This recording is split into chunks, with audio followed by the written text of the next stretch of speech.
So, Mike, while we're down at that end of the table, Yep. can we talk about Green Arrow's design? There's big differences between when we see Green Arrow in the comics and when we see him in something like Smallville. Mm-hmm. So, do you have any control over that? Well, the costuming on Green Arrow in particular is actually something I had a lot of confusion over, just because he is shown pretty much in every comic book differently, that every artist draws him with a different version of his costume, and it's really kind of hard to pick which one to do. When the series I was working on started, Cliff Chang actually redesigned the costume, but it was such a subtle redesign, it didn't look much different than the version before it, and he just streamlined it. So I tried to stick to that, but then I would read other books like Justice League or something, and he's wearing the other version with the Robin Hood hat and stuff. And it was like, well, they really need to pick something and go with it. The one on Smallville is actually, I think, more practical. It's very cool looking, but it's also, it feels like something an archer would wear. You know, I don't think somebody carrying a lot of sharp objects would be wearing spandex. No, spandex does run. Yeah. He probably want a little more heft to his bodice, so to speak. Sweet. And so, Dave, let me hit up your genre. What Dave does, if you haven't checked out Guns of Shadow Valley, is he adds some steampunk elements to the old Wild West. And so even though your guns have all this neat customization and everything, prop-wise, the costumes seem like you did a whole lot of research. So, like your handcuffs, everything. Yeah, well, yeah, that's the thing about like a period piece like that, especially if you want to remain accurate or true to the era, it being a Western. It may have been too. And there being some photographic evidence from that time period. I mean, it's the early days of photographs, so you do have people in their natural clothing, and you can see how what they'd be wearing, and not only what they'd be wearing, but like what condition it might be in. I mean, you actually have field photographs from the Civil War and things like that, so you can see how, not only what the hat is, but how they wear it, you know, and how.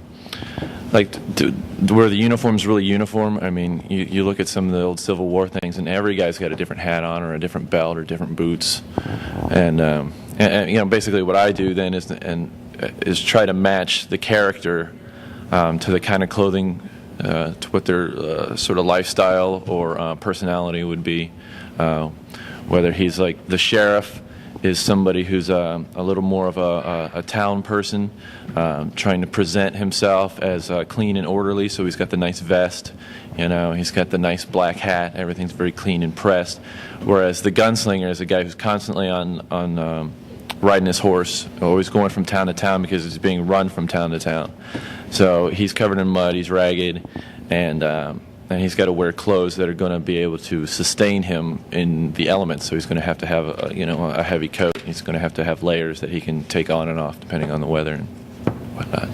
Is that the question? Yeah. Okay. Yeah, I think so. Do we have any other questions from the audience? Rafe, you want to come up? Or here we go. UK Dave, everybody. Thank you. Turn around. The camera's that way. My question is whether, for you and Marty, is there a costume that you would absolutely love to do, but you have no idea how you would make it? Sure. For me, because I get asked that a lot, it's the yeah. Well, you know, but they might not know the character. And it's the villain Circe from the Wonder Woman universe. Terry Dodson did a beautiful version of her that I just find absolutely stunning. And if I could just, you know, have that costume, I would absolutely want that costume. But I've looked at it, I've studied the pictures, and you know, I don't even know where to begin other than, hey, I like pink hair. You know, and so I used to have it. So, you know, but other than that, I pretty get stumped on things.